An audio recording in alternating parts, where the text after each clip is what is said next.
Graça e paz do Senhor Jesus a todos. Vamos continuar hoje com 1 Tessalonicenses, capítulo 5, onde Paulo vai finalizar contextualizando o que ele terminou o capítulo passado com relação ao arrebatamento da igreja. Você sabe que o arrebatamento da igreja vai ser um dia terrível na terra, porque será um dia de muita confusão, será um dia de muita loucura. As pessoas vão acordar e o seu marido não vai estar na cama, ou sua esposa não estará na cama. Os aviões que estiverem sendo pilotados por crentes, os pilotos vão sumir, os aviões vão cair, os carros perderão seus motoristas. Será um dia terrível na terra, porque simplesmente as pessoas desaparecerão. E aquelas que ficarem, algumas saberão o que aconteceu e muitas ficarão pensando o que aconteceu com ele. Mas certamente, sabendo da vida daquela pessoa, eles vão saber que essa palavra se cumpriu. Então será um dia terrível. Mas com relação a quando isso vai acontecer, Paulo continua nessa carta. Ele diz: mas irmãos, acerca dos tempos e das estações, não necessitais de que se vos escreva. Eu não preciso falar isso com vocês, quando isso vai acontecer ou como que vai ser, em que época. Por quê? Porque vós mesmos sabeis muito bem que o dia do Senhor virá como um ladrão de noite. Ou seja, ninguém tem a previsão, ninguém sabe quando é que isso vai acontecer. Nós só sabemos que vai acontecer. Mas ele vai dar uma dica.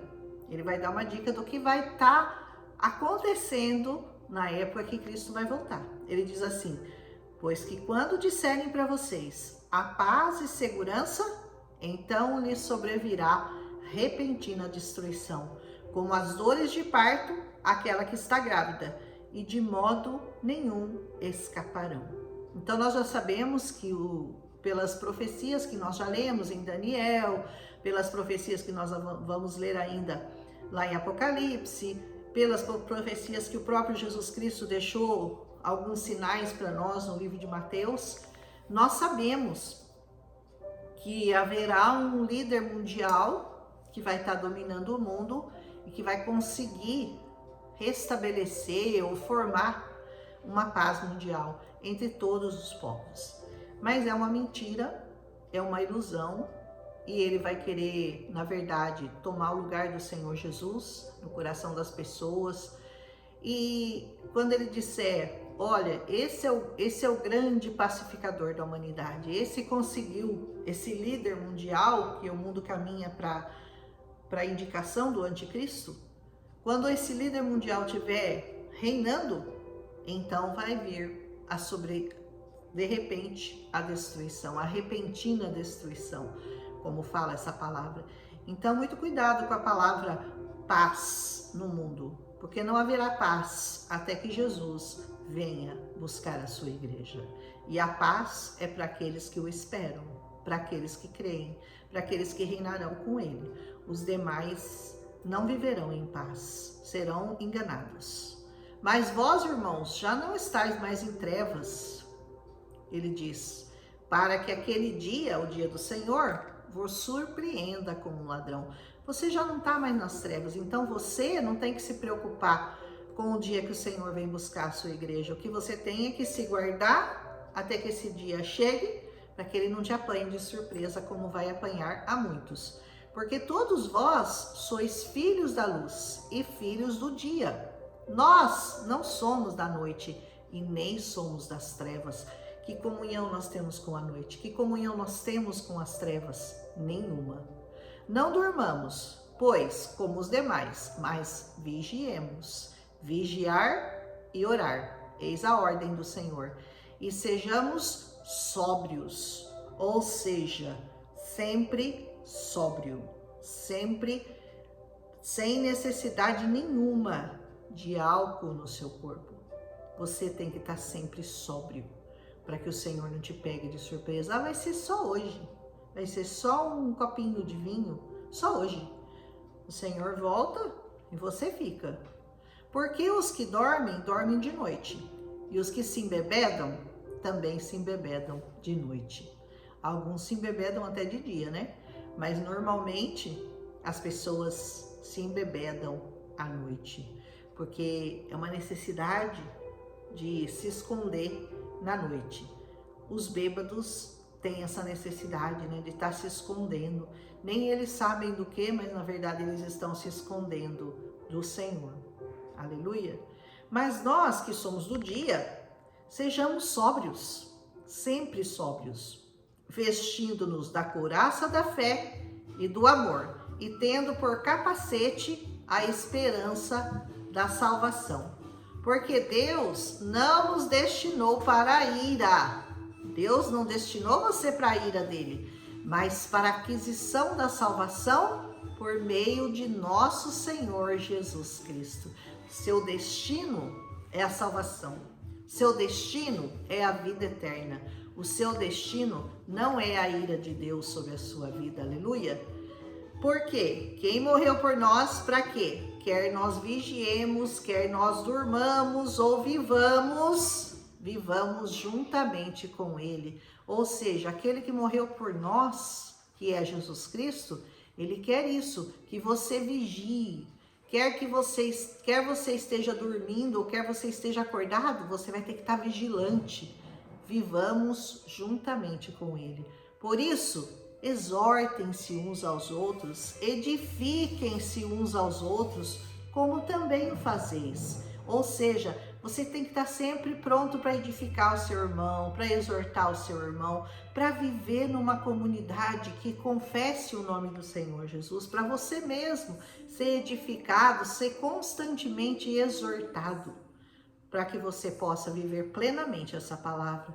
Por isso, exortai-vos uns aos outros, edificai-vos uns aos outros, como também já fazeis. E rogamos, irmãos, que reconheçais, que vocês reconheçam os que trabalham entre vós, os que presidem sobre vós e que vos admoestam. Preste atenção às palavras do seu pastor, preste atenção aos seus líderes lá na sua comunidade.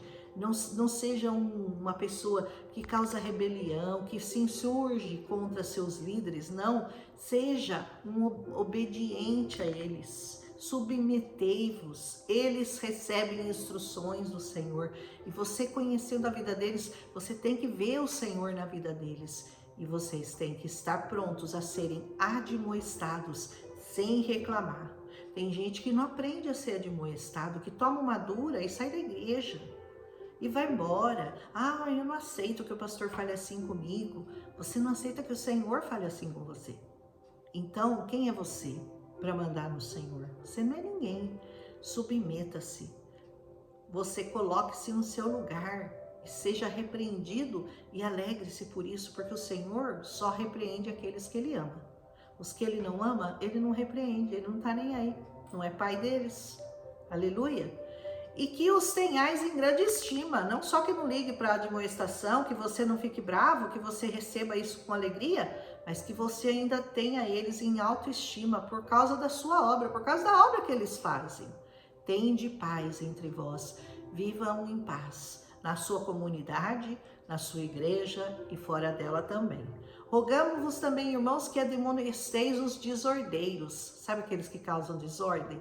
Chama a atenção deles, repreenda-os, consoleis os de pouco ânimo. Aqueles que estão desanimados, consolem, ajudem, tragam palavras de consolo, de ânimo.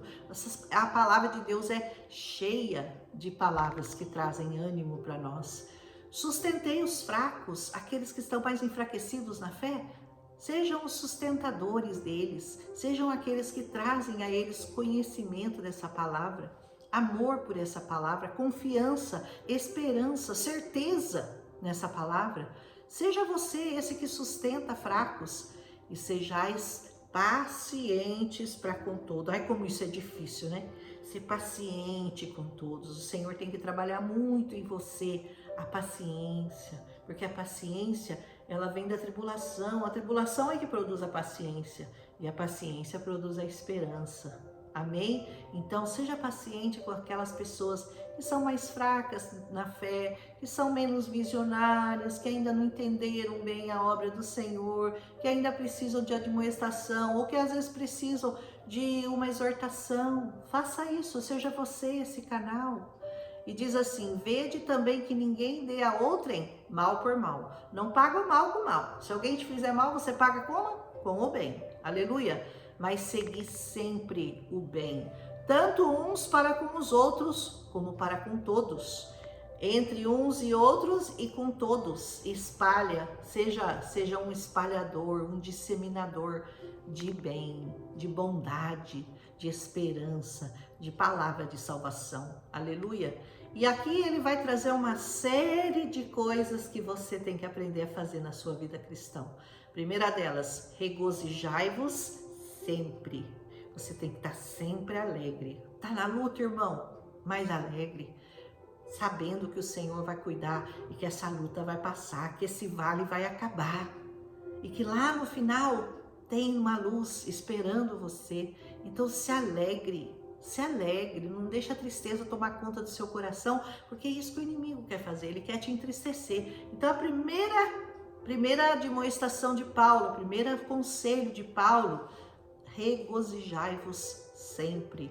Segunda, orai sem cessar. Não para de orar. Você tem que levantar orando e deitar orando, em espírito, em palavras, na sua mente, orando em línguas. De qualquer maneira, você tem que estar sempre em oração. Seu coração, sua mente sempre ligadas com o Senhor. Em tudo dai graças. Tá comendo? Dá graça. Não tá comendo? Dá graça. Tá andando de carro? Dá graça. Tá andando de bicicleta? Dá graça. Tá andando a pé? Dá graça. Aleluia. Se você tem uma fartura, dá graça. Se você não tem fartura, dá graça também. Em tudo. A palavra não fala, olha, se você tiver assim, você dá graça. Se você não tiver do outro jeito, você não dá. Não, isso é em tudo. Então é na alegria, na tristeza, na saúde, na doença. É igual um casamento. É igual um casamento. Com Cristo você está sempre casado. Então, de qualquer maneira, você tem que dar graça. Porque essa é a vontade de Deus em Cristo Jesus para com você. Aleluia. Não extingais o Espírito. Sabe aquelas pessoas que acham que o Espírito Santo não tem mais a mesma atuação que ele tinha na igreja, nessa igreja aqui que Paulo está nos exortando? Ai, não, mas o Espírito Santo não batiza mais em língua como antes. O Espírito Santo não dá mais dons para os homens. O Espírito Santo foi usado naquela época, mas agora ele não está mais, ele foi extinto. A palavra de Deus diz assim: não extingais o Espírito. O Espírito Santo nunca mudou e nunca vai mudar. Ele vai continuar batizando, ele vai continuar instruindo, ele vai continuar profetizando. O Espírito Santo de Deus está na terra até a volta de Jesus para isso, para nos alertar, para nos instruir, para nos alegrar, aleluia, para nos dar dons de línguas, dons de revelação, dons de palavra, dom de mestre, dons de tudo. O Espírito Santo está na terra para isso. Então não extinga o Espírito Santo, não negue que ele continua atuando da mesma maneira como sempre ele atuou. Aleluia! Não desprezeis as profecias. Você conhece um profeta? Não despreze as profecias, principalmente as que estão escritas neste livro, porque elas são a base de tudo. Então, qualquer profeta que você conheça, que não prega segundo esta palavra, você não confia nele. Mas o mundo tem profetas, o Brasil tem profetas, o mundo todo tem profetas. Eu conheço profetas, eu amo ouvir profecias desses profetas que eu reconhecidamente sei que vem do Senhor, da parte de Deus para minha vida. Então, não desprezem profecias. Aleluia! Examina tudo e retém o bem. Dá uma olhada em tudo, fala, isso aqui não está me cheirando coisa boa. Não retenha, examina e só retém aquilo que é bom. Ouve de tudo, diz a palavra, retém só o que é bom no seu coração. Abstenha-se de toda aparência do mal. Abstenha-se. Parece que não é bom? Abstenha-se disso, aleluia. E o mesmo Deus de paz vos santifique em tudo. Olha a santificação. Deus muito preocupado com a santificação das pessoas, né? E todo o vosso espírito, e toda a vossa alma, e todo o vosso corpo sejam plenamente conservados irrepreensíveis. Não dê nada para o seu corpo, que o Senhor possa repreender.